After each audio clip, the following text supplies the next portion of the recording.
सुप्रभात बच्चों। हमारे आज का पाठ है बरसात की आती हवा। बरसात की आती हवा कविता हरिवंश राय बच्चन द्वारा रचित है। यह हिंदी साहित्य जगत के एक महान कवि थे। इनकी बहुत सी कविताएं जैसे मधुशालाएं, अग्निपथ आदि हैं। इनका जन्म 27 नवंबर 1907 को इलाहाबाद में हुआ था और इनकी मृत्यु 18 जनवरी 2003 को हुई थी। यह एक महान कवि थे। बरसात की आती हवा। बच्चों, इस पाठ में प्रकृति का बहुत ही सुंदर मानवीकरण किया है। इस पाठ के कठिन शब्दार्थ कुछ इस प्रकार हैं।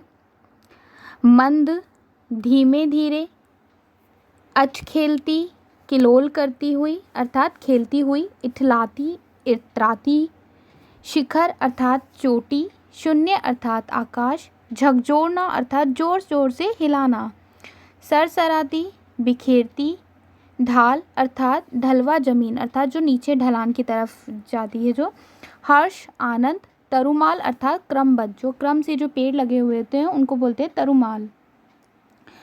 इस पाठ में हवा के विविध रूपों के बारे में बताया। जैसे बसंती हवा मधुमाती सुगंध से परिपूर्ण होती है तो सर्दी की हवा ठिठुरन पैदा करती है। वही बरसात की हवा आनंद देने वाली अपनी शुद्धता, शीतलता और स्वच्छता से सबके मन को हर लेती है। इस कविता में वर्षा ऋतु में अठखेलियाँ करती हवा का सुंदर चित्रण प्रस्तुत किया गया है।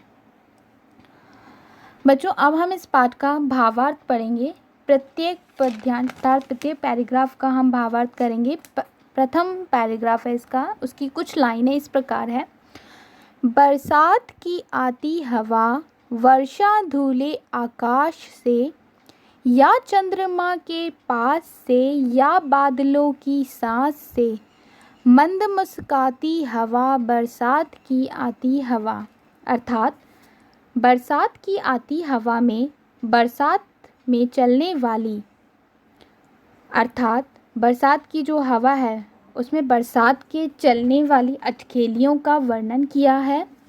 बरसात में ठंडक व सुगंध फैलाने वाली हवा कहाँ से आती है यह हम नहीं जान पाते हैं। हमें नहीं पता कि हवा कहाँ से आती है, लेकिन ये जहाँ से भी आती है, अर्थात इस पाठ में बताया, इस पंक्ति में बताया है कि यह चंद्रमा के पास से आती है, तो कभी बादलों की सांसों से होती हुई मंद मंद मुस्काती हुई बहती चली आती है। लेकिन यह हवा का जो अनुभव होता है, इस हवा का अनुभव बहुत ही जोश व उमंग से भरा हुआ आता है। अर्थात बरसात में हम जब भीगते हैं, इसको महसूस करते हैं, इसकी ठंडी हवा को, तो हम बहुत ही आनंदित हो जाते हैं। इस पाठ की दूसरे पैराग्राफ की पंक्तियाँ कुछ इस प्रकार है।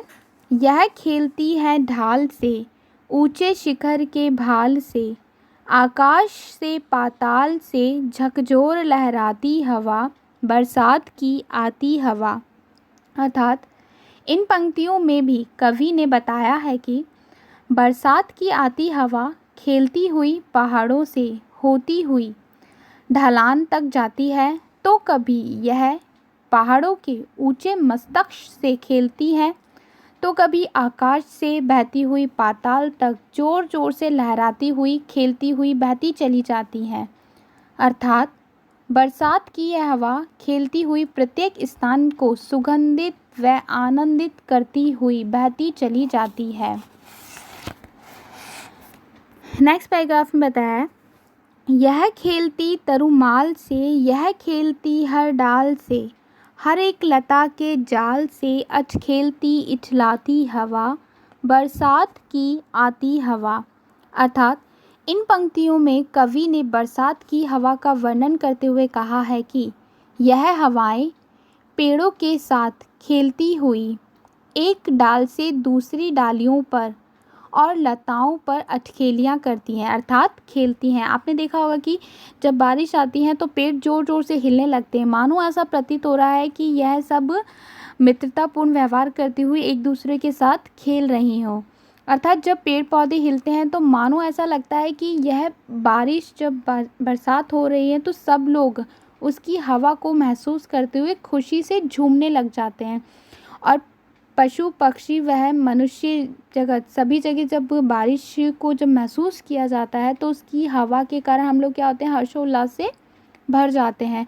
उसमें मानो पक्षी पशु वह अर्थात प्राकृतिक वातावरण भी ऐसा लगता है कि मानो बारिश की हवा को महसूस करके सब झूमने उठा है।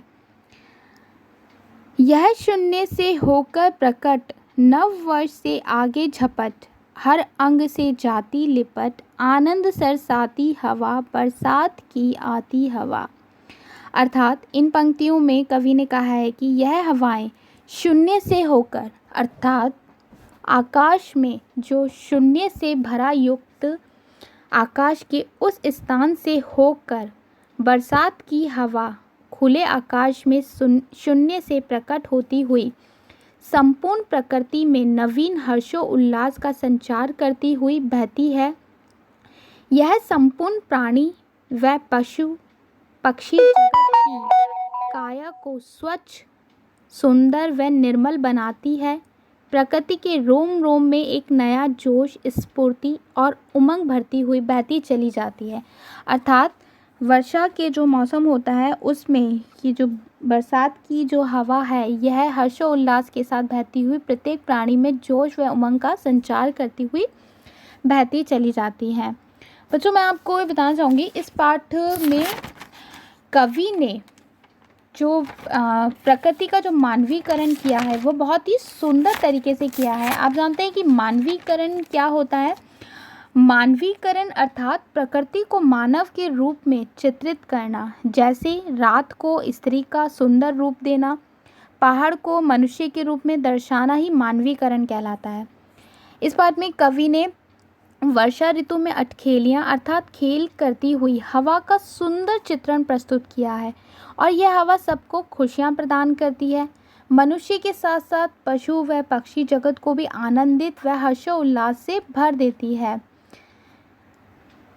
अर्थात इस पाठ में अगर हम सार रूप में इसको दर्शाएं तो सिर्फ अर्थ यही निकलेगा कि बरसात की जो हवा है वो संपूर्ण जगत को हर्षोल्लास व जोश उमंग से भर देती है।